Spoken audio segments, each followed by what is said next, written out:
14 வருஷமாவது மதுரை அறிந்து 14 வருஷம் எழுச்சி தமிழருடைய நல்லாசிரியும் என் மரியாதைக்குரிய தலைவருடைய ஆசீர்வாதமும் என்னுடைய மனைவி 5 ஆண்டு ஊராட்சி மன்ற தலைவராக கருங்குடி வில்லேஜில் ஊராட்சி மன்ற தலைவராக 5 ஆண்டு விடுதலை சிறுத்தை போட்ட பிச்சை. நன்றி, வணக்கம்.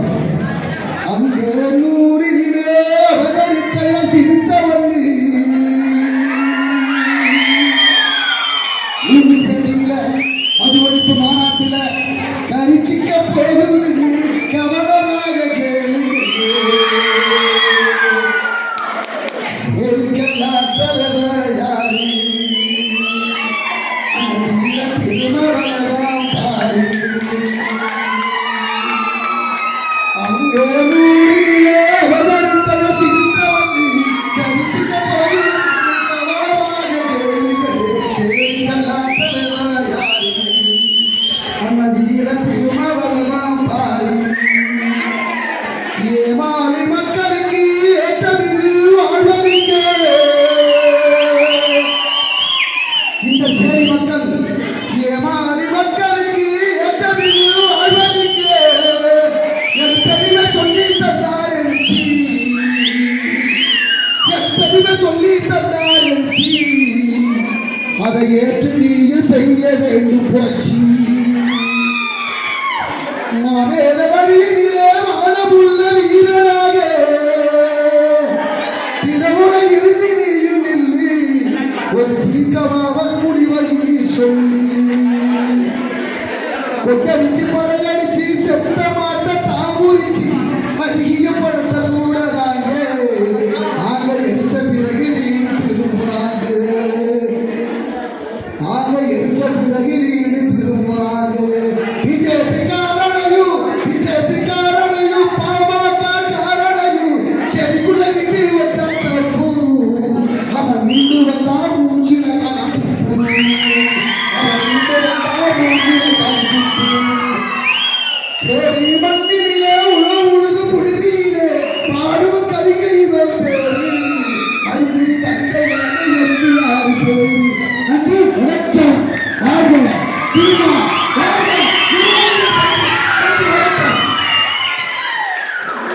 அன்பார்ந்த தோழர்களே, அக்டோபர் 2ஆம் தேதி தலைவர் உளுந்தூர்பேட்டை நடத்தக்கூடிய அந்த மாநாட்டுக்கு நம்ம வரணும், அவ்வளோதான். அங்கே 5 லட்சம் பேரை திறக்கணும்னு தலைவர் சொல்லியிருக்காரு. அது குறைவில்லாமல் நம்ம நிறைவேற்றுவோம். தமிழ்நாடு முழுக்கிறது 5 லட்சம் பேர் வராங்கன்னா அது இந்த கடலூர் மாவட்டத்தில் மட்டுமே நம்ம 2 லட்சம் பேர் பங்கேற்கணும். கடலூர் மாவட்டம் நடக்கிறது விழுப்புரம் மாவட்டம், ஆனால் விழுப்புரம் கடலூர் மாவட்டத்தில் 2 லட்சம் பேர் நிச்சயமாக இருப்பாங்க. என்ற பார்வைக்கு எங்கே பார்த்தாலும் நம்ம கடலூர் பிள்ளைங்க தான் இருக்கணும், அவ்வளோதான் இருப்பீங்க. அனைவரும் யூனிஃபார்மாக இது போன்ற இந்த புடவையை கற்றுக்கொண்டு சிறப்பாக சந்தோஷமாக நீங்கள் அன்றதுக்கும் வந்துவிட வேண்டும். இவ்வளோதான் செய்ய வேண்டியது. நிச்சயமாக நீங்கள் லட்சம் தள்ள வேண்டியது இதுவே ஒரு எடுத்துக்காட்டு.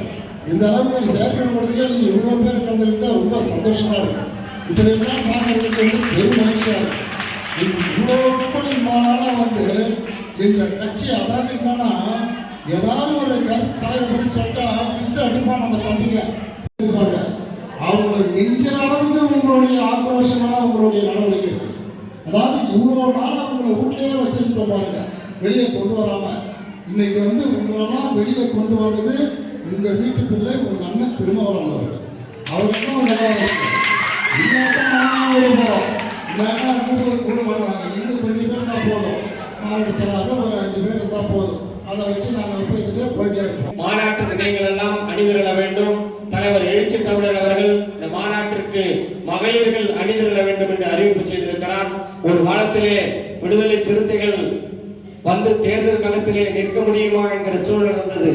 தலைவர் 1999 நாடாளுமன்ற தேர்தலில் சிதம்பரம் தொகுதியில் போட்டியிட்ட போது நம்முடைய தலைவருக்கு வாக்களித்த குற்றத்திற்காக எத்தனையோ குடிசைகள் எரிக்கப்பட்டது, எத்தனையோ பேர் அடிபட்டார்கள், விபத்துக்குள்ளானார்கள், கை கால்கள் வெட்டப்பட்டது, முகத்தில் தழும்புகள் இருக்கும். தலைவர் அவர்கள் சொன்னார், இன்றைக்கு நாம் 4 சட்டமன்ற உறுப்பினர்களை பெற்றிருக்கிறோம்.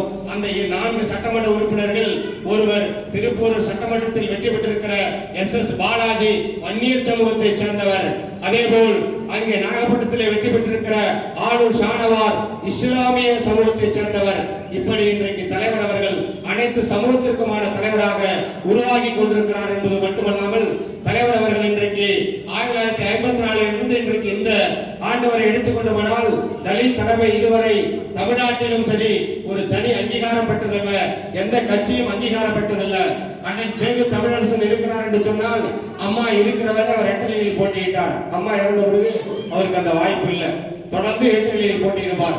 அதுபோல் எத்தனையோ தலித் தலைவர்கள் இருக்கிறார்கள்.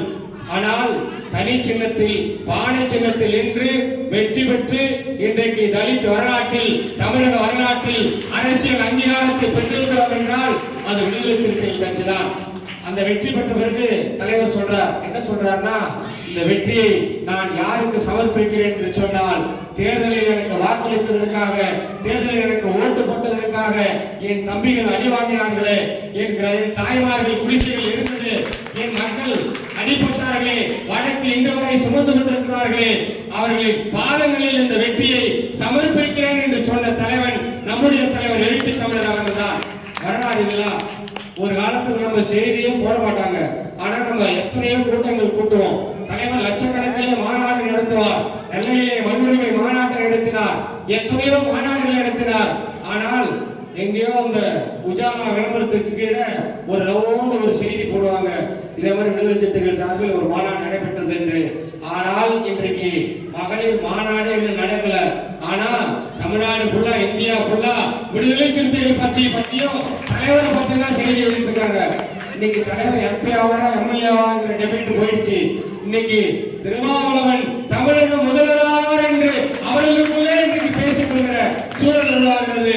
அவர்களுக்கெல்லாம் நாம் சொல்லிக் கொள்கிறோம், தலைவர் தமிழக முதல்வர் மட்டுமல்ல, இந்த இந்தியாவை ஆளக்கூடிய தகுதி அம்பேத்கருக்கு